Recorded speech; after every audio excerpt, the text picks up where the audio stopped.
আসসালামু আলাইকুম রহমতুল্লাহ। সম্মানিত দর্শক, এই মুহূর্তে আপনারা দেখতে পাচ্ছেন হাকিম মোহাম্মদ সুমন সাহেবের বিসমিল্লাহ ভেষজ থেরাপি সেন্টার, যেখানে বিশেষ করে প্যারালাইসিস রোগীদের চিকিৎসা দেওয়া হয়।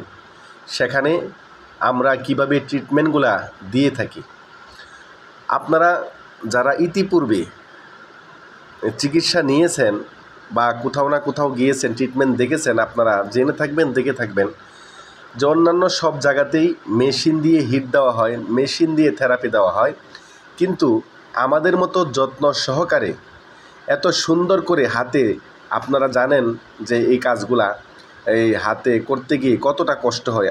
আমরা ঘরমাক্ত হয়ে যায়, ঘামে আমাদের কাপড় চোপড় সব ভিজে যায়। তারপরেও আমাদের প্রত্যেকটা কর্মী রোগীদের প্রতি অত্যন্ত যত্নশীল হয়ে খুব দক্ষতার সাথে তাদেরকে ট্রিটমেন্টগুলো দিয়ে থাকে।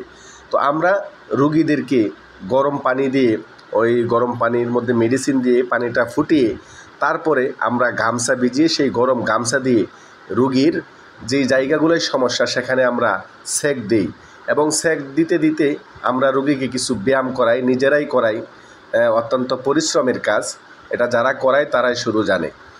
তো এইভাবে ব্যায়াম করানোর পরে আমরা রোগীদেরকে আমাদের যে ইমামা ভেষজ থেরাপি সেন্টারের হাকিম মাওলানা আশরাফ আলী সাহেবের উদ্ভাবিত যে বিশেষ ভেষজ অয়েলটি আছে, সেই অয়েলটি আমরা রোগীর গায়ে মেখে তারপরে কিন্তু আমরা দীর্ঘ সময় মালিশ করি। তো এর দ্বারা হয় কি, এই গরম পানি দ্বারা সেক দেওয়ার দ্বারা তার কোষগুলা নরম হয় এবং তার নার্ভগুলা, রগগুলা নরম হয়। তো নরম হওয়ার পরে যখন আমরা কিছুক্ষণ ব্যায়াম করাই, এর দ্বারা তার এই যেই রগের মধ্যে যেই সমস্যাগুলো থাকে সেই সমস্যাগুলো আস্তে আস্তে দূর হয় এবং রগগুলা সতেজ হয়।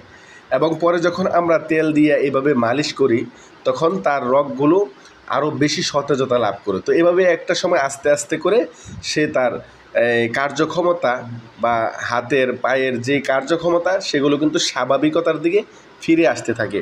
তো এই জন্য আমাদের কাছে রোগীরা যখন আসে, আমরা এভাবে ট্রিটমেন্ট নেওয়ার ফলে রোগীরা কিন্তু খুব দ্রুতই সুস্থ হয়ে যায়।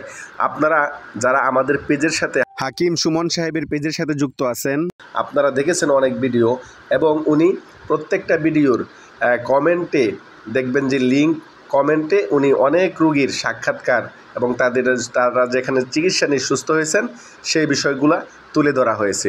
তো আপনারা আশা করি সেখানে গিয়েও দেখবেন, এবং যে কোনো ধরনের প্যারালাইসড পেশেন্ট যদি আপনাদের থাকে, নিজেই হন বা আত্মীয় স্বজনের মধ্যে বা পরিচিত জনদের মধ্যে, ইনশাল্লাহ আমাদের সাথে যোগাযোগ করবেন, কোনো সমস্যা নাই।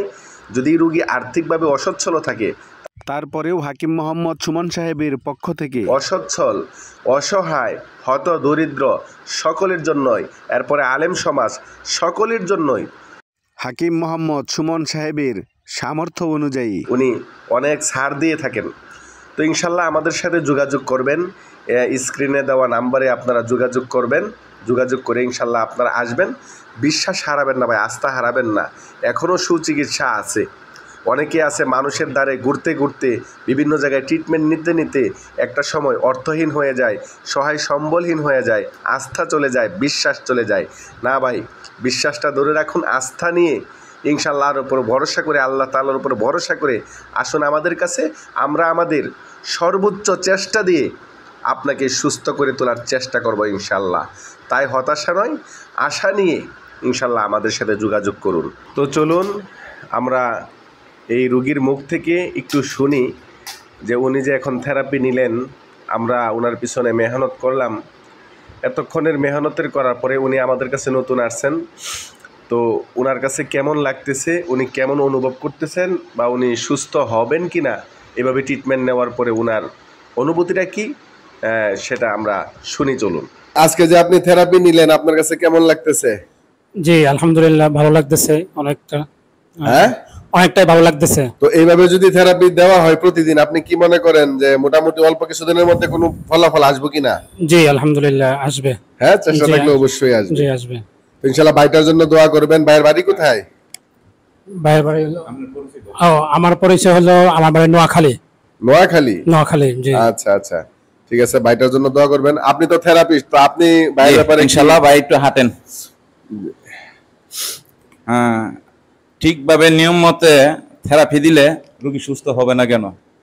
ইনশাল্লাহ যদি আল্লাহ প্রাকৃতিক ওষুধ আছে ওইগুলো ওষুধ জিনিয়েন, কিন্তু ট্রিটমেন্টও দিতে জিনিয়েন ভাবে। যদি ট্রিটমেন্ট জিনিয়েন ভাবে দেয় তো রোগী ইনশাল্লাহ স্বাভাবিক হবে না কেন? কিন্তু পরিশ্রম করতে হবে। এগুলো রোগী আপনার পরিশ্রম ছাড়া আসে না।